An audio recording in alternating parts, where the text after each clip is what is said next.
Последната дума, която бих използвал за тази част на Малинова долина е презастрояване. Първото, че все още не е застроено и второто, че този квартал няма как да се презастрои. По-скоро тази част на Малинова долина, ако може да разделим частта, която е над НСА до Симеоновско и тази, която е по диагонал на Ринг Мол, която е под околовръстното, да ги направим като манастирски ливади изток и запад, за да може да конкретизирам. Тази част на Малинова долина е с регулация до 4 етажа. Тук таме може да има и 5, но не повече. Плътността на застрояване е 40%. Какво означава плътност на застрояване? Ако имаме един парцел от 1 декар от 1000 квадрата, вие не можете да застроите повече от 400. Другата част от 600 квадрата са за озеленяване. И ако в момента отиде там, ще видите какво е отстоянието и какво е въздух от сграда до сграда. Според мен архитектите, не според мен, то си е така, архитектите си взеха поука от манастирски ливади, от Кръстова вада, от Витоша и долната част на Малинова долина до Симеоновско. Тук идеята е да има много повече пространство, въздух и светлина. Въздуха от Витоша да може да циркулира между сградите. И затова нямаме високо строителство, затова нямаме и такава голяма плътност. Този квартал и отгоре ще има метростанция, и отдолу на НСА ще има една метростанция, на УНС ще има още една и на Симеонско ще има още една. Другата е между Ринг Мол и между Икея, която е от горната част.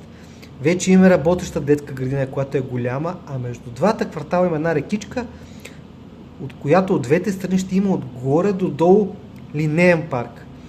Този квартал, така да го кажа, аз така го казвам и на всички клиенти, че този квартал е с бъдеще. Тук ще има развитие. Изцяло нова инфраструктура, която видях, че все още и няма, тя се изгражда в процес на строителството от инвеститорите. Държавата почти нищо не прави, както и в тази сфера, така и във всички останали. Всичко е в ръцете на бизнеса. Но предстои да видим след около 10 години дали това, което казвам, ще бъде така.